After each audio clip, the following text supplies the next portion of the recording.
Good morning, my YouTube viewers. It is Palestine here. Welcome to my channel. I've been up since 7:30 this morning, and I was going to make a video on my data science channel, but I decided to add some content, and because I added content, I thought, well, it's going to take too long for me to do this video, so I'm going to do the data science video later. And then after I did that, I helped my boyfriend send his emails. So basically, what we've done is we've got a spreadsheet. And so I created the spreadsheet for him. And he is able to enter the data into the spreadsheet that I created for him. But he has to send an email to this window company every week to tell this window company how many leaflets he delivered and what streets that he delivered leaflets on. And so I had to help him send that email, and it was a little bit difficult because I'm accustomed to sending emails from work, and so I was sending an email from his laptop, which is a Chromebook, which is a little bit different to work with. So it took me a while to figure out how to use the cut and paste mechanism, but I did. I figured it out. And then so every week, my boyfriend has to send an email. So I'm trying to help him send the emails and get him to the point to where he's able to send the email himself every week.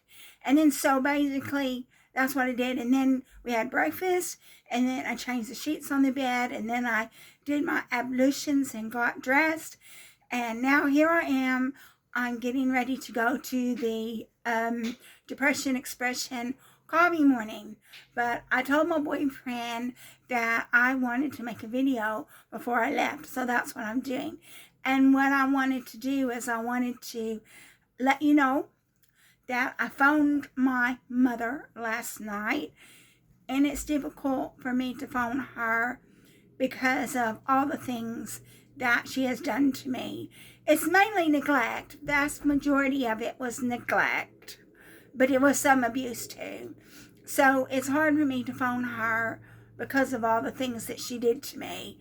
And then, but I did phone her, and I was cordial and nice and pleasant. And I told her that I was really sorry that I couldn't be there for her. And it's the truth. I can't. If you've watched my previous emails, you know my passport has expired. So they will let me into the U.S. under an expired passport, but they won't let me leave. And then when I was going to get my passport updated, and I was going to have to go through a whole big rigmarole to get a new passport because it had expired over 10 years ago. So I was going to have to pay a lot of money and go through a big rigmarole to actually get a new passport. And then they told me I had cancer. And then I thought, well, I think getting this cancer under control is a priority. So I still haven't got a new passport. I don't think I'm going to. I've already spoken to my mother. I told her that I can't go to her funeral, and I told her why. But anyway, so I did actually tell my mother that I was sorry that I couldn't be there for her. And then also, I told her, I'm under a lot of stress, which I am under a lot of stress. I do a lot for a sick person because I have to look after my boyfriend. I have to help him in addition to helping him send this email, which he is able to enter data into a spreadsheet that somebody else has created for him.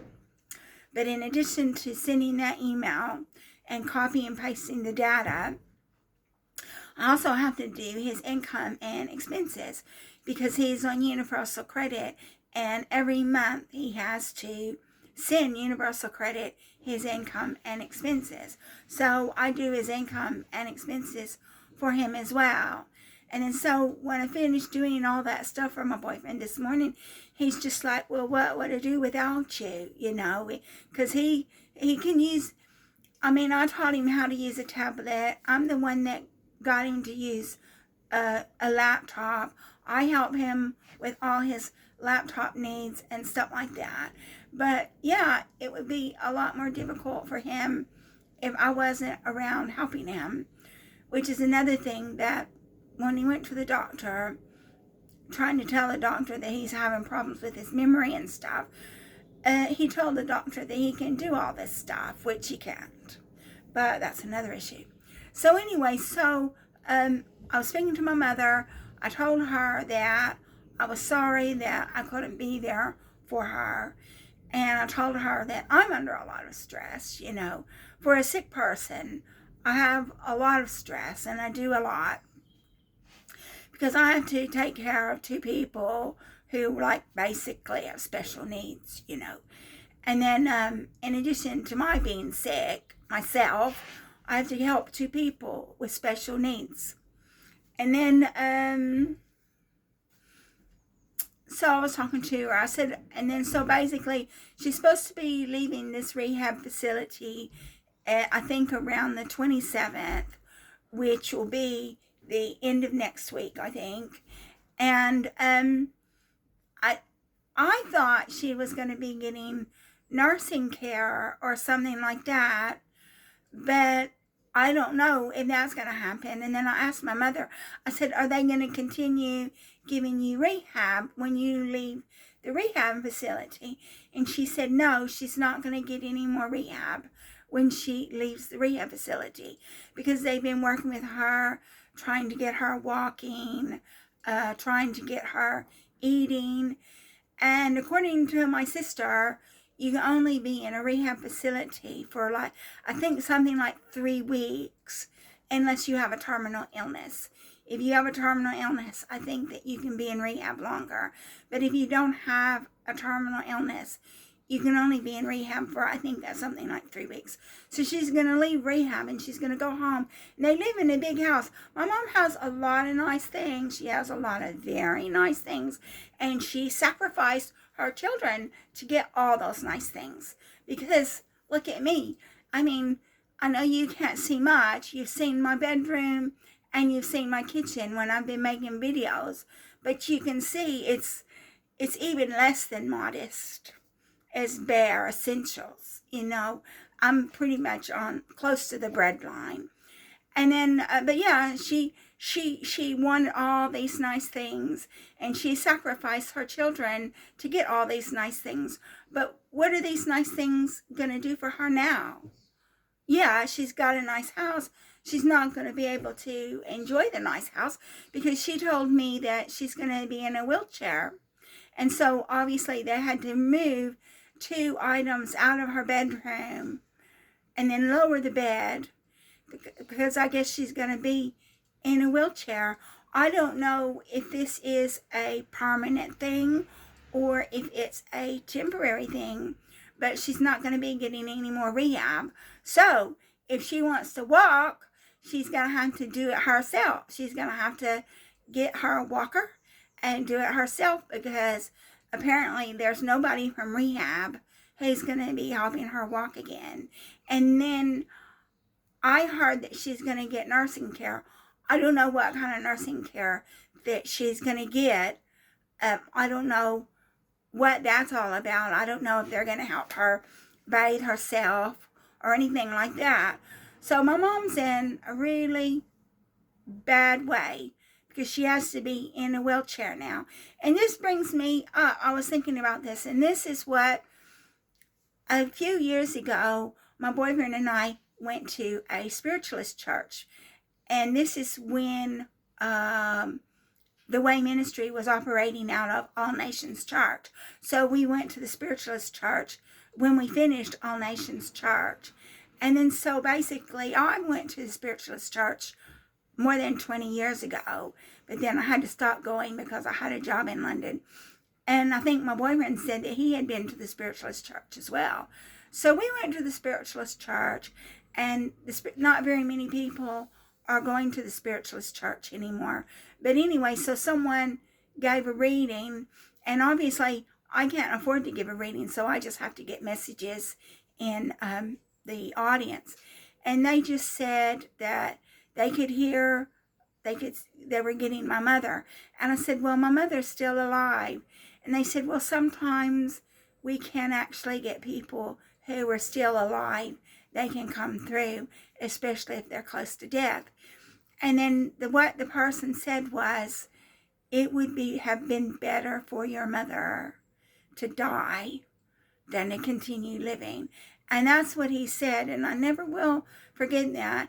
And I don't talk about it very much because a lot of people aren't receptive to spiritualism. And I'm going to a Christian church now, and they definitely wouldn't be receptive to that. So I definitely can't speak about that. But that's what he said. He said it would have been better if she had died than carried on living. And for the past several years, my mother has been in a lot of pain. She had one hip replacement, and she needed another hip replacement.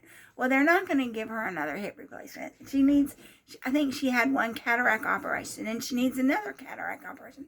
They're not going to give her a cataract operation. They're not going to give her a hip replacement because she's morbidly obese. Do you know why she's morbidly obese? She's got people feeding her. And so that's what I said in my last video when I said that my mother's on sleeping tablets, because she's got people feeding her. They love it that she's on sleeping tablets, because these sleeping tablets, Ambien in particular, cause you to eat in the middle of the night. So she's got feeders. And that's why my mother's in this situation. That's why they won't give her an operation on her hip. And she's also got atrial fibrillation. They call it AFib. And then so basically, she can't get an operation because she's morbidly obese, because she's got people feeding her. And even now, my mom can't go get food. So her feeders are bringing her food, you know. And then basically,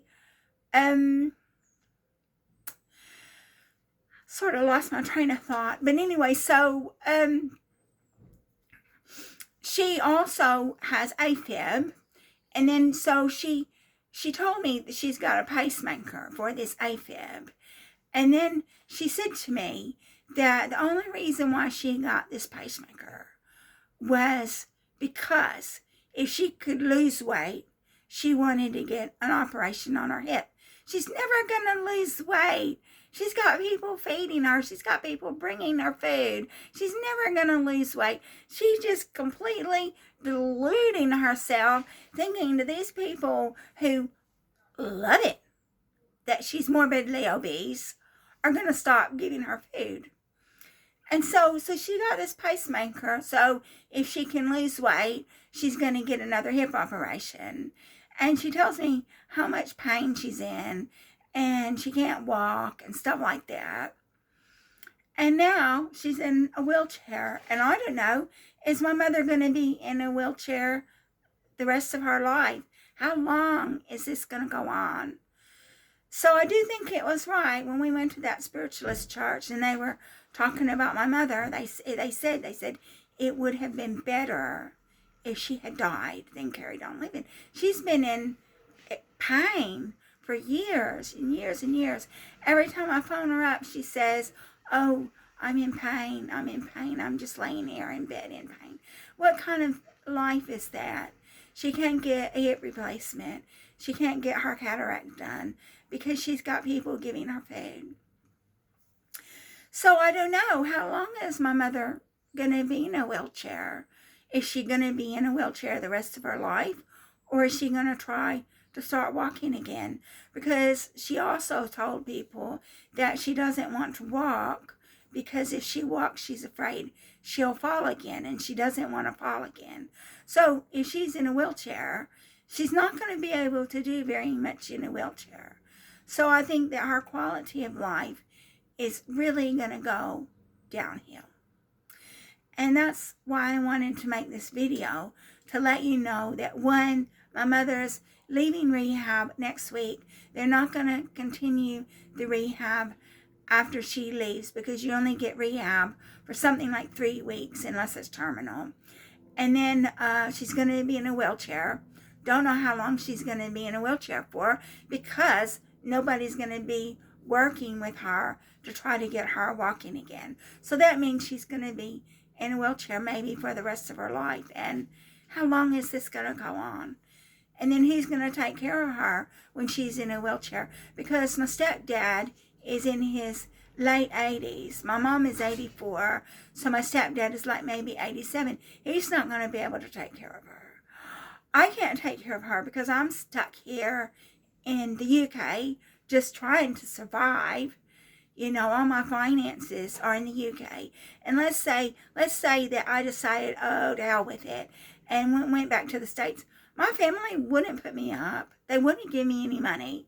So I would just be there stuck in the US, and I would be on the streets eventually, you know. But one thing I did do whenever I was speaking to my mother, I forced myself to tell her I loved her. I didn't really mean it, but I said that because I thought, well, I better go ahead and tell her, because this may be the end. She's coming towards the end. So that's it. That's it for my video. You know that my mother is leaving rehab next week, and she's going to be in a wheelchair, and she's not getting any more rehab. And I don't know how long she's going to be in a wheelchair. And I don't know how long this is going to go on. And I don't know how she's going to get people to take care of her, because my stepdad can't do it. I can't do it because I'm in the UK. My sister can't do it. I don't think she wants to do it either, because my mother was nasty to my sister too. So I guess maybe her friends will look after her, or maybe she can get nurses to look after her. Who knows? So that concludes my video. Thank you so much for watching my video. If you like my video, please like and subscribe. And it means so much to me that you take an interest in my life and my mother's life, as pathetic as it may be.